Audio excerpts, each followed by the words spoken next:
about this idea. I said, no, I don't want to do that. Zimbabwe in November. The kids, who's going to take care of them? Shouldn't we spend this money putting them through college? My wife, Colby, sitting right here, said, fool, if you don't pick up on this opportunity, I'm going by myself, and you may never see me. And so I surrendered immediately, and it was the greatest capitulation of my life. We were there, and from the moment we set foot in Victoria Falls, on to the bush where we were with Hugh and the entire team, where, as he says, it is literally almost untouched by human hands for thousands of years. The animals that you see, the elephants, thousands of elephants, the lions, the insects. I became fascinated with the insects. Who would have thought? Watching a dung beetle pick up a big fat piece of elephant poop, and there are many fat pieces of elephant poop across this bush, and roll that thing for 50 yards. A little 2.5-inch bug. I've never seen like it in my life. You're walking through the pathway, and you look to your right, and there's a big fat termite mound. It looks like a miniature of a temple from Angkor Wat in Cambodia. You see birds. I mean, we all know the lions and the elephants, the birds. There's a bird called the suicide bird. When he lays his eyes on a female to whom he has some sort of attraction, he will shoot close to her. He will shoot straight up into the air, about 30 feet, and then just stop flying, turn himself upside down, and plummet down to the earth. And at the last minute, plant his feet and look up at his beloved and say, what do you think of that? And she falls in love in a heartbeat. But this kind of thing, right and left on the animals. But I know my 60 seconds is almost up, but I want to talk also... Which 60 seconds? The fourth one. The fourth. About the people. Because, as you said, the guides are unbelievable. This kid, I mean, he's a kid to me, right here, 28 years old. I've been to college, I've gotten a graduate degree. This young man knows more about that environment, about those animals, about that landscape, about the people and the culture, than anyone I've ever sat in front of a lecture for.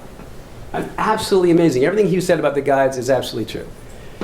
There's also something about the folks in the camp who are taking care of you in a manner that you just can't believe. I mean, it is luxurious, there's no question about it.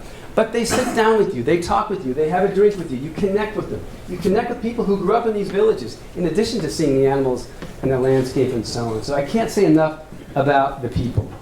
And lastly, there's Hugh, but what can I say about Hugh that he hasn't already said about himself? But there's Heather. If you go and if you do this thing, and I won't give it away, but Heather will leave a mark on you, and a good mark, a happy mark, every single day. And it will be a surprise, and it will inspire you. So there really is a human touch to this whole thing that's unforgettable. But perhaps the most unforgettable human touch for me was the last night, I believe it was the last night we were there. Everybody gathered, all 35 people working in the camp, as well as those of us who were on the trip. And I don't know why it came to pass that they all sang the Zimbabwean national anthem. And there was this young Zimbabwean standing next to this guy and this guy and this guy, white and black, all from this rural corner of the nation, singing their national anthem. Tears streaming down his face.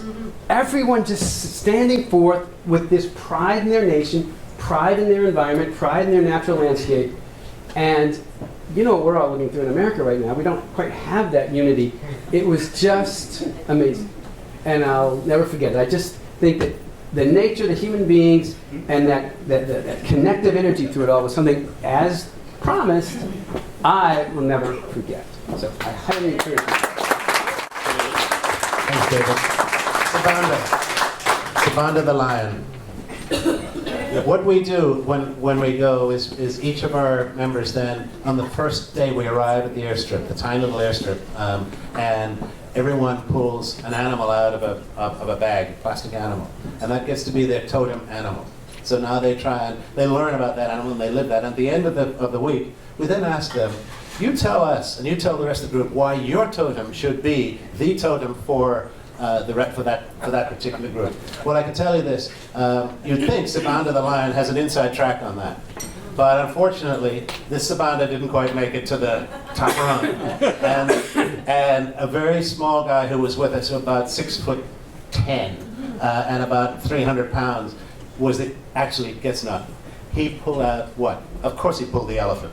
And the elephant won the contest. But Sabanda has won our hearts because he has even got his own personal book he's going to tell you about. Thank you. Thank you. I am Tasimba.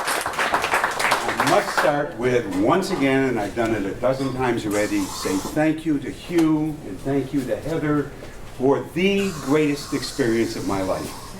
I'm telling you, I was on this safari, if you will, or experience a year ago. I live it every day. It's a part of me. I will never forget it. In fact, I'm trying to go back again in November with you and bring my wife this time. And Colby, I'm going to have her talk to you. Let me tell you how much it meant to me. In June and July, I was in Paris with my wife. We took a river cruise. We went from the Seine, from Paris to Normandy. I spent every day on that cruise writing my book, The Adventures of Sabanda. It's called 6 hair-raising, spine-tingling, adrenaline-producing tales from the bush. It's all mine. All the pictures are mine. I had 1,000 pictures that we culled and put into this book. I have copies around. If anybody wants to take a look at them afterwards, I'll answer any of your questions. I am the biggest fan of this adventure. It has left an indelible mark on my life. And I just can't say enough about it. It's all in here. And it's not for sale. It's not for sale. What I'm going to do is have it published, and I'm going to donate all the proceeds to the village or to the World Wildlife Society. Thank you. But, unbelievable experience. Hugh, Heather, thank you so much again. Thanks for choosing to come with us, Paul. Matt, let's go to you. Matt joined us in November, and Matt was actually the second member we had from the Alliance of Chief Executives, and it was a pleasure to have Matt. Jeremy was the first, and Matt came with us in November. So Matt, welcome.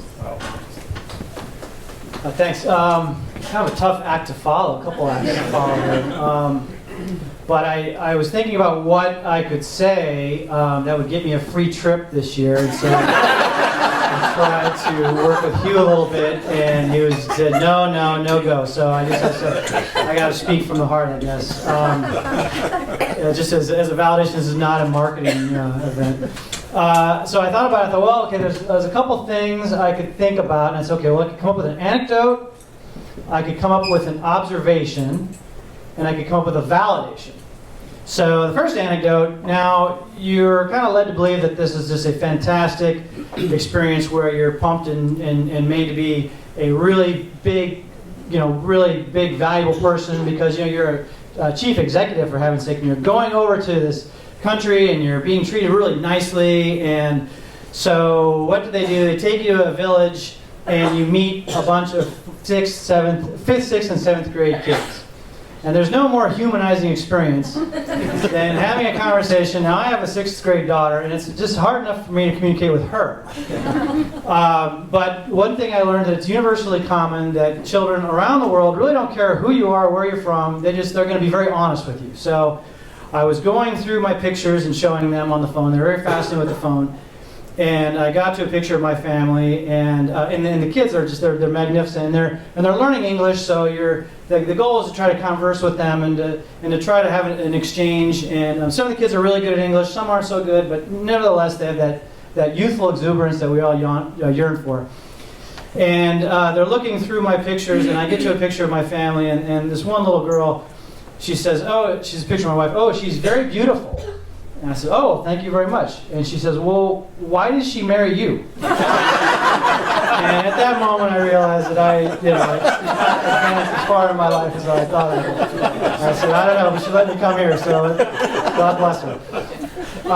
The second thing is, it was just an observation, and the observation was that Africa, at least in the bush, is very quiet, but it's also very noisy. And you're about first of all, when you're told that you have to leave your cell phones behind and turn everything off, it's a bit unsettling, especially when you have all these things going on in your life and you go, how we could possibly disconnect.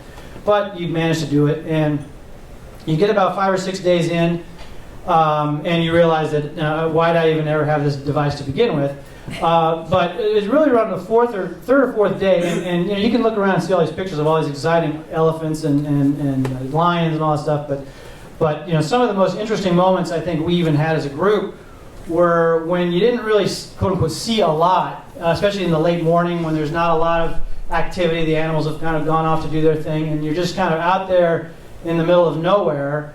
In the geography that Hugh described, and you're looking, and you look up in the air, and you say, well, there's no planes, I don't see any planes, and you listen, and you say, I don't hear any road noise, I don't hear any vehicles going anywhere, there's just, and no one's in the car, we're not really talking to each other, because we're all just observing this beautiful landscape, and you just realize there's still a lot of quiet places in the world, and you know, this is a very noisy, we live in the city, and it's very busy and noisy, and I took away that, you know, there's still some, it's amazing that there's still some places you can go to really truly feel apart from it all. And, you know, you don't really think about that very often. And you're even, I'm going to go up to the woods or something, even if a plane's going to fly by, you just don't get that experience. So that was a really amazing takeaway that hopefully you'll get a chance to sense.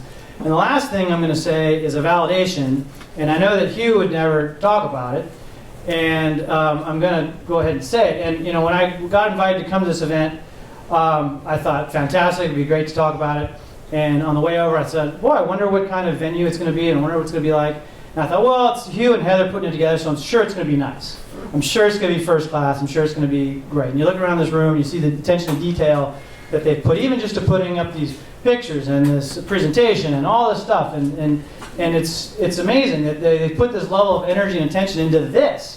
And to think that you're going to have that for an entire week, it's remarkable. And from the moment, and David alluded to a little bit, from the moment you get off the plane in Africa until the moment you get back on the plane to go home, you're for want of nothing. And the level of quality, the content that you're given, the people that you get to know, the accommodations, the transportation, everything is, and I've been fortunate to do quite a bit of traveling in my life, and never have I had an opportunity to go traveling where I didn't have to worry about anything. Even when I'm in the middle of a bush and an elephant 10 feet away, at least I knew that guy had a rifle in front of me, and if he was going to probably get him before he got me, so I didn't have to worry about that. But all of these things are very true, and it's just a really testament to Hugh and to Heather, and just how much effort and passion they put into the experience, and it's really second to none. So hopefully you'll get a chance to experience that too. Thanks, Matt. And that leaves us with Colby. Hi everybody, my name's Colby and I went on the November trip with my husband David. Africa was always on my bucket list, and we've known Hugh for a long time, so we were super excited to take the trip with him. But I have to tell you, it blew our minds and our expectations away in every possible way. And I think that the only thing that I would add to what everyone has said previously was a couple things. Number one, it's an amazing opportunity to go somewhere with your spouse. David and I had not been on an amazing vacation like that, well, ever. And so I would encourage you to go if you have the opportunity. There were 2 couples on our trip, and it was an amazing chance to reconnect. You don't spend all day, like we would go off, David did walking tours, and I went off to find the cats, and you don't spend the whole time with them, but it was an amazing opportunity for us to reconnect in this completely unique place. The second thing I would say is I spent a week using a side of my brain that I hadn't used in so long, and it was so lovely and amazing, and I was learning for 7-9 straight days in a way that I hadn't learned. Like David pointed out, Bully, who is one of the guides, he's one of the smartest people I've ever met, and he knows so much about something that I know nothing. And I spent the entire time like a sponge absorbing the amazingness of these people, and they're not lecturing you, like they're funny, they're interesting, you want to talk to them all day. And I just loved learning all day. I loved looking at the stars at night. I was in the southern hemisphere for the first time in my life. I loved listening to Bully talk about, well, do you know what direction this elephant was walking? Because we're going to be looking at the elephant track. And by the way, this elephant was, what was it called? Musting, which means like he's in heat. Because you can see the sweat drops, and you're sitting there like just learning all these things, and it's just the most amazing experience to just be someplace where you have that opportunity. And so those are some things that I would say that I talk to my kids about, and I would recommend. It's the most unbelievable experience. So I hope that everybody has a chance to do that. Thanks.